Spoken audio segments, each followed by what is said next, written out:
एक दिन एक बुजुर्ग डाकिये ने एक घर के दरवाजे पर दस्तक देते हुए कहा, चिट्ठी ले लीजिए। आवाज सुनते ही अंदर से एक लड़की की आवाज गूंजी, अभी आ रही हूँ, ठहरो। लेकिन लगभग 5 मिनट तक जब कोई न आया, तब डाकिये ने फिर कहा, अरे भाई, कोई है क्या? अपनी चिट्ठी ले लो, मुझे और भी बहुत जगह जाना है, मैं ज्यादा देर इंतजार नहीं कर सकता। लड़की की फिर आवाज आई, डाकिया चाचा, अगर आपको जल्दी है तो दरवाजे के नीचे से चिट्ठी अंदर डाल दीजिए, मैं आ रही हूँ, कुछ देर और लगेगी। अब बूढ़े डाकिये ने झल्ला कर कहा, नहीं, मैं खड़ा हूँ, रजिस्टर्ड चिट्ठी है, किसी का हस्ताक्षर भी चाहिए। तकरीबन 10 मिनट बाद दरवाजा खुला।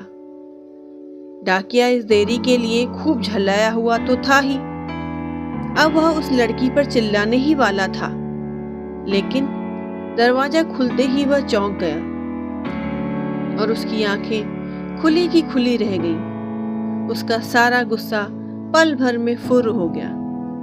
उसके सामने एक नन्ही सी अपाहिज कन्या, जिसके पैर नहीं थे, खड़ी थी। लड़की ने बड़ी मासूमियत से डाकिये की तरफ अपना हाथ बढ़ाया और कहा, लाओ, दो मेरी चिट्ठी। डाकिया चुपचाप डाक देकर और उसके हस्ताक्षर लेकर वहां से चला गया। वो अपाहिज लड़की अक्सर अपने घर में अकेली ही रहती थी। उसकी माँ इस दुनिया में नहीं थी और पिता कहीं बाहर नौकरी के सिलसिले में आते जाते रहते थे। उस लड़की की देखभाल के लिए एक काम वाली बाई सुबह शाम उसके साथ घर में रहती थी, लेकिन परिस्थितिवश दिन के समय में वह अपने घर में बिल्कुल अकेली ही रहती थी। समय निकलता गया। महीने 2 महीने में जब उस लड़की के लिए कोई डाक आती तो डाकिया एक आवाज देता और जब तक लड़की दरवाजे तक न आ जाती वह इत्मीनान से खड़ा रहता। धीरे धीरे दोनों के बीच में मेलजोल और भावनात्मक लगाव बढ़ता गया। एक दिन उस लड़की ने बहुत गौर से डाकिये को देखा तो उसने पाया कि डाकिये के पैर में जूते नहीं थे। वह हमेशा नंगे पैर ही डाक देने आता था। बरसात का मौसम आया। फिर एक दिन जब डाकिया डाक देकर चला गया, तब उस लड़की ने जहां गीली मिट्टी में डाकिये के पांव के निशान बने थे, उस पर कागज रखकर उन पांवों का चित्र उतार लिया। अगले दिन उसने अपने यहाँ काम करने वाली बाई से उस नाप के जूते मंगवाकर घर में रख लिए। जब दिवाली आने वाली थी, तब उसने पहले डाकिये ने मोहल्ले के सब लोगों से त्योहार पर बख्शिश चाही। लेकिन छोटी लड़की के बारे में उसने सोचा कि बच्ची से क्या उपहार मांगना, पर चलो, गली में आया हूं तो उससे मिल ही लूं। साथ ही साथ डाकिया ये भी सोचने लगा कि त्योहार के समय छोटी बच्ची से खाली हाथ मिलना ठीक नहीं रहेगा। बहुत सोच विचार कर उसने लड़की के लिए 5 रुपए के चॉकलेट खरीदे। उसके बाद उसने लड़की के घर का दरवाजा खटखटाया। अंदर से आवाज आई, कौन? मैं हूँ गुड़िया, तुम्हारा डाकिया चाचा। लड़की ने आकर दरवाजा खोला तो बूढ़े डाकिये ने उसे चॉकलेट थमा दी और कहा, ले बेटी, अपने गरीब चाचा की तरफ से।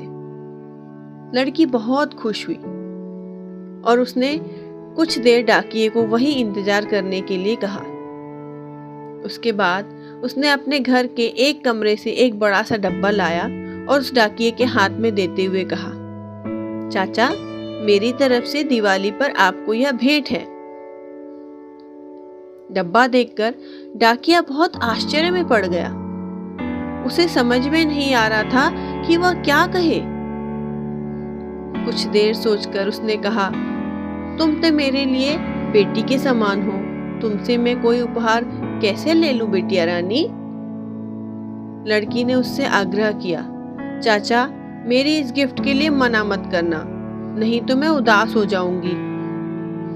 ठीक है, कहते हुए बूढ़े डाकिये ने पैकेट ले लिया और बड़े प्रेम से लड़की के सर पर अपना हाथ फेरा, मानो उसको आशीर्वाद दे रहा हो।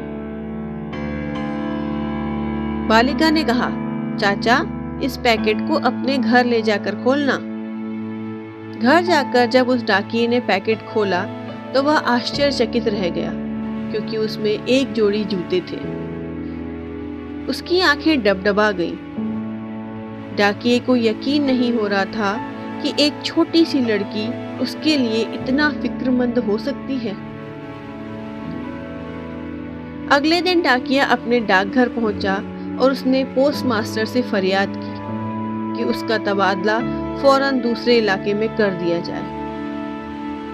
जब पोस्टमास्टर ने इसका कारण पूछा तो डाकिये ने वह जूते टेबल पर रखते हुए सारी कहानी सुनाई और भीगी आंखों से और रूंधे गले से कहा, सर, आज के बाद मैं उस गली में नहीं जा सकूंगा। उस छोटी अपाहिज बच्ची ने मेरे नंगे पांवों को जूते दे दिए, पर मैं उसे पांव कैसे दे पाऊंगा। इतना कहकर वह डाकिया फूट फूट कर रोने लगा। धन्यवाद।